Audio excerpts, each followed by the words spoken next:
আহা, আমি পারি না, আর পারি না। এ বাবু, আজ তোদের মাছের ঝোল হয়েছে? হ্যাঁ, আজকে তোমার মাছের ঝোল হয়েছে। তুমি খাবে একটু, খেয়ে দেখবে আজকে। বাবু, ও কথা বলতে নেই, বললে পাপ হবে।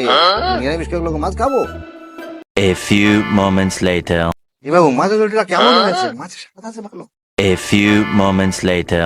এ বাবু, মাছের মুড়োটা বড়, বেশ বড় সাইজের মুড়ো তো।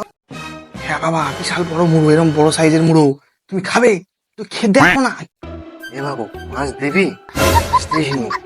মাছে আঁশ আছে, মাছের মুড়োটা কেনা থেকে খাই একটু।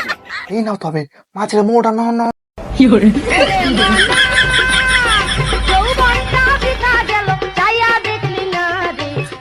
সর্বনাশ! মাছের মাথা নেবো যে তুমি ওই তিলক কেটে? আরে এমনি কি আমি খাচ্ছি? আমার প্রেশার লো, শরীর খারাপ, দুর্বল করছি, ওই জন্য তো মাছ নেবো। মাছ খেয়ে আমি